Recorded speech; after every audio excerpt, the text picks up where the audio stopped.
Aujourd'hui, on va monter le boîtier électronique de votre CNC Aureus 3X. Donc on a préparé ici tous les éléments et on va se référer au manuel d'assemblage de l'électronique qui est disponible sur les fiches produits de vos CNC Aureus 3X et que vous pouvez télécharger. Donc je vous conseille, d'un point de vue de la méthode, de commencer par lire l'intégralité du document. Comme ça, vous avez un peu une vision globale des choses qui sont à faire et des différentes étapes. Équipez-vous de vos KLN, donc elles sont fournies dans le kit accessoire, et puis un peu de patience, surtout respectez bien l'ordre qu'on vous conseille et les quelques consignes de sécurité qu'on vous donne au fur et à mesure du document. On va commencer en premier lieu par préparer l'écran LCD de votre boîtier électronique qui servira essentiellement à vous rapporter les coordonnées de la machine. Et sur cet écran LCD, vous avez un encodeur rotatif qui est ici, qui permet de faire tourner l'interrupteur. Et cet encodeur en cours de fonctionnement va vous permettre de modifier ce qu'on appelle le feed rate, c'est-à-dire la vitesse d'avance dans la matière. C'est-à-dire que typiquement, si vous lancez un usinage et qu'au bout de quelques minutes, vous vous dites « j'ai été trop conservateur sur mes vitesses d'avance et ça prend trop de temps », vous pouvez ici déplacer légèrement, enfin tourner un peu l'encodeur rotatif pour accélérer dans le sens des aiguilles d'une montre ou pour ralentir dans le sens opposé. Donc, je suis le manuel d'assemblage et d'abord, on va nous demander de visser des vis en nylon, des entretoises pour caler l'espacement entre le boîtier et l'écran LCD.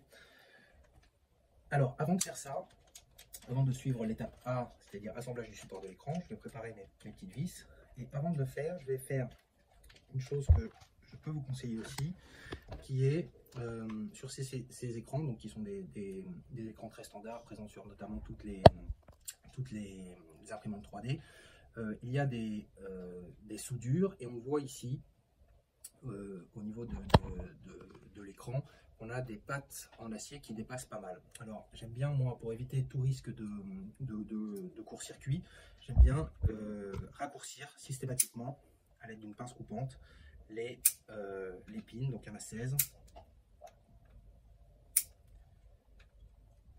Ça limite le risque qu'avec de la torsion elle se touche ou bien qu'elle fasse un contact avec l'aluminium. Parce que l'aluminium est conducteur et donc ça nous poserait un problème d'affichage. Voilà, mon écran est donc trimé, c'est-à-dire que les pins sont propres et je vais pouvoir attaquer l'assemblage. J'ai donc mes 4 vis M3 par 15 en nylon. Alors c'est important de les prendre en nylon parce que c'est non conducteur et que ça ne risque pas, encore une fois, de faire un court-circuit. Je vais prendre mes 4 entretoises M3 par 8, les plus longues. Et j'aurai besoin de 4 écrous en nylon M3. Donc je prépare le tout.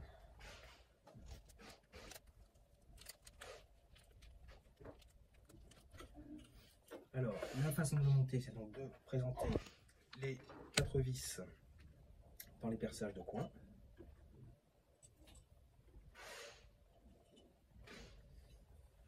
Après, je vais m'aider d'une plaque pour pouvoir le retourner sans que les vis tombent. Je vais enfiler mes 4 entretoises en nylon sur les vis. Et mon écran LCD. Donc pour information, il y a 2 choses à savoir sur l'écran LCD. Le petit sticker ici, vous pouvez l'enlever sans problème, il cache le buzzer, donc la petite alarme. Et sachez aussi que sur l'arrière de l'écran LCD, vous avez un petit potentiomètre, un potard, qui peut être réglé à l'aide d'un tournevis cruciforme. Et ce potentiomètre qui est ici permet de régler le contraste de l'écran. Donc, si vous vous rendez compte après la mise en route que votre écran est tout bleu, ou bien qu'il y a des espèces de pixels blancs mais non lisibles, c'est probablement qu'il faudra venir régler ici le potentiomètre jusqu'à trouver un peu le point d'équilibre où l'affichage est clair. Évidemment, cette étape-là, on ne peut pas la faire avant que l'équipement soit sous tension et raccordé. Donc, une fois que j'ai positionné mes vis et mes entretoises, je vais pouvoir venir placer mon écran LCD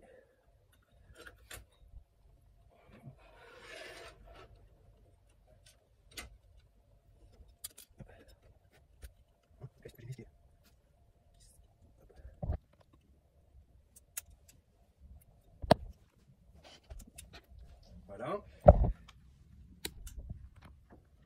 Et je vais venir mettre les écrous. Alors, il faut un peu de doigté puisqu'on est dans les coins.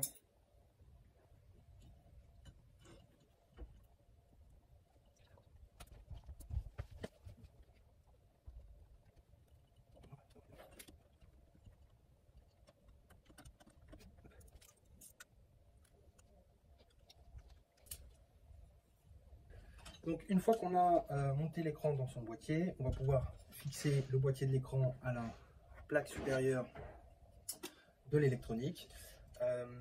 Donc pour cet exercice, en fait en réalité la plaque peut être utilisée dans les deux sens. Ici on va choisir de la positionner comme ceci. Donc on aura le bouton d'arrêt d'urgence sur la droite du boîtier et l'interrupteur qui contrôle le second relais sur la gauche. Je suis toujours mon manuel, j'ai besoin de 4 vis M5 par 10 et de 4 écrous nil stop, c'est-à-dire des écrous freinés. De l'autre côté de la plaque.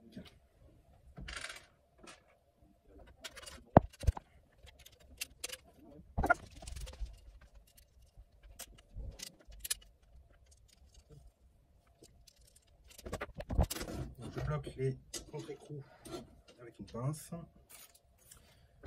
et je vais utiliser une clé à laine.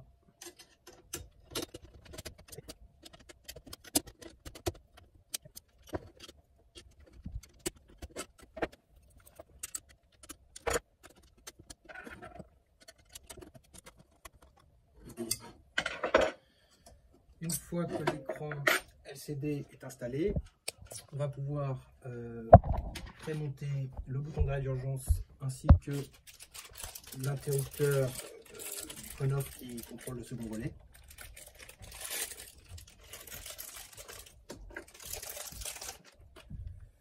Le bouton d'arrêt d'urgence a une petite bague qui se dévisse.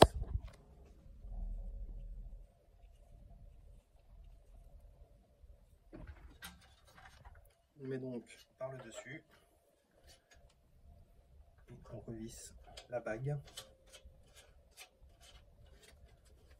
par dessous.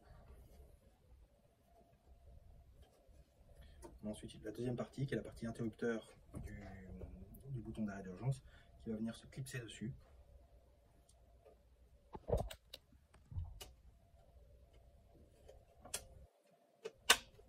Voilà. Et notre bouton d'arrêt d'urgence est en place, il ne reste plus qu'à le câbler. Donc là l'interrupteur vient avec un enjoliveur qui est là pour indiquer qui est qui, entre on et off.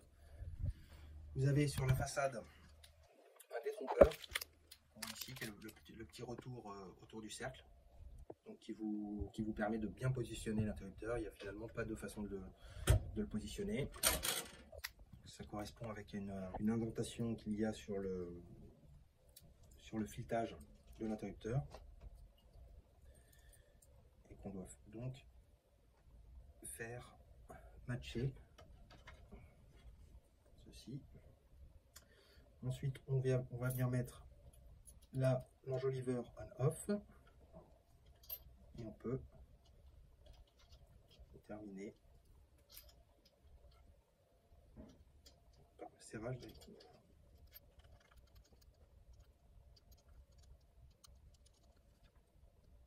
Et pour info, vous avez un enjoliveur aussi pour le bouton de l'écran LCD qui vous est livré et qu'on peut installer ici. Voilà. Notre façade est montée et on n'a plus qu'à la câbler par la suite.